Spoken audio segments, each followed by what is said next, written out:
très difficile d'apprendre et de récupérer les connaissances et les compétences clés lorsque l'on ne retient qu'une quantité limitée d'informations à la fois. When you see a student struggling with memory issues, it's frustrating. And it's not a frustration with the student, it's a frustration for the student. Because you see that they've done the class examples, they've worked with you in guided practice, and then when they're turned loose on their own, they're having problems now associating the learning they just created with what the question is asking them to do. Yeah, my challenges have been like with essay writing and social and English that I can't remember everything from class, all our ideas. They get jumbled up in my brain and I can't write on the paper. I'll look at the blank sheet and freak out because I got nothing to put down. And with math and my sciences, it's always remembering the mathematical and scientific process of how to put my numbers down and get a correct answer out of it. Because I get really anxious, really nervous about the situation that I'm in, because I like to get good grades. I want to go to university and stuff, and when I see, because of my learning disabilities, I see the marks that come out of it sometimes, it's really discouraging.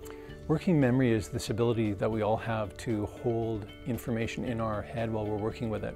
So we're all familiar with long-term memory. That's where you have knowledge that you acquired, and it might be events that have happened to you or things that you've learned. That's long-term memory.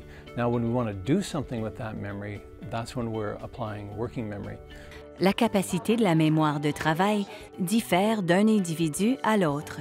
Les élèves ayant des problèmes de mémoire de travail retiennent peu d'informations distinctes. Ils entendent ce qui est dit ou voient ce qui est présenté, mais lorsqu'ils reçoivent plus d'informations, ils oublient l'information antérieure dont ils ont besoin pour réaliser une tâche avec succès. Working memory difficulties have a clear link to learning problems. Similarly, people who have attention deficit hyperactivity disorder, or ADHD, we find about 3/4 of them have working memory difficulties. Les élèves ayant des problèmes de mémoire de travail ont souvent du mal à suivre. Ils peuvent avoir de la difficulté à se rappeler des faits, des nouveaux mots de vocabulaire, des procédures mathématiques, avoir de la difficulté à suivre les directives, faire preuve d'une faible attention aux détails, ainsi que d'autres comportements. Ces comportements peuvent avoir un impact négatif sur leur performance dans toutes les matières. The question is, how do we help these children in the classroom? Now, we know there's emerging research to suggest that we can actually bolster working memory skills, but these are specialized interventions that are usually done one-to-one.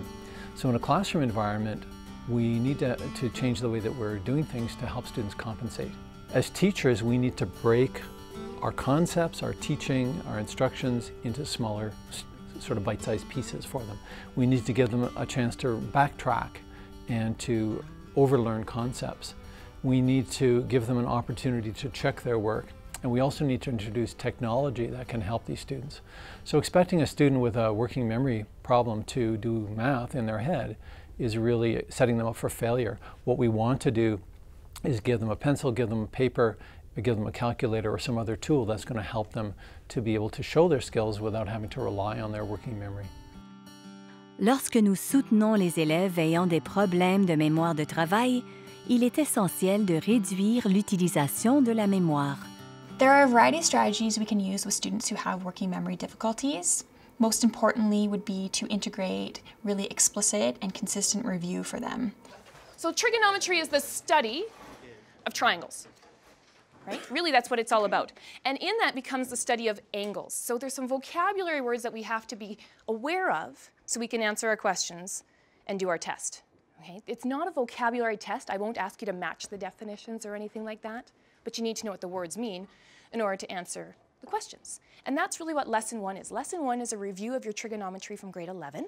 Okay? Lots of the stuff that you just wrote down there, Pythagoras' theorem, the different types of angles, the degrees, the obtuse, the acute, and just getting your head back in the vocabulary words.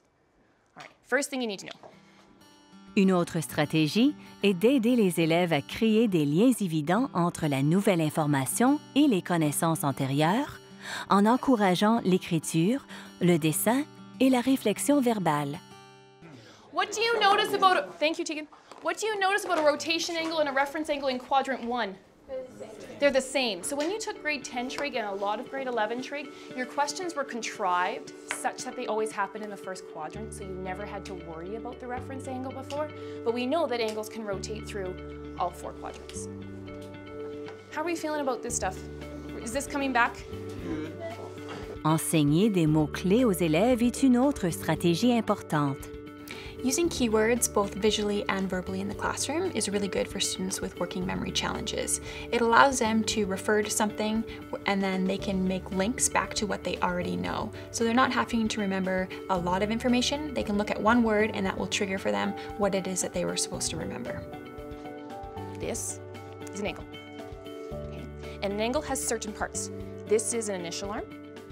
This is the vertex, and vertex is just a mathematics fancy word for corner. And this is the terminal arm. What does it mean to terminate? To end, right? Like if you think of a bus terminal or an airport terminal, that's where you end. The terminator. Okay, so on an angle, initial arm, vertex, terminal arm. And you'll see terminal arm a lot. It'll say this point is given on the terminal arm. Think about where you end. Pour aider à réduire l'utilisation de la mémoire, diviser les tâches en plusieurs parties et fournir des stratégies étape par étape peut s'avérer très utile.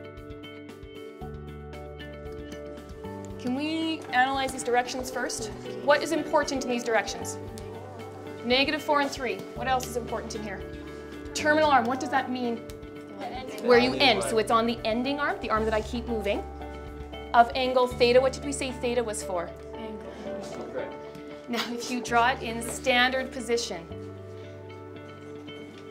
what does standard position mean?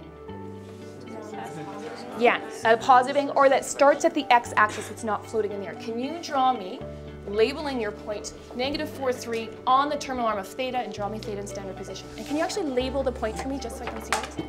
Awesome. Teachers can use multisensory information as a strategy for students with working memory challenges.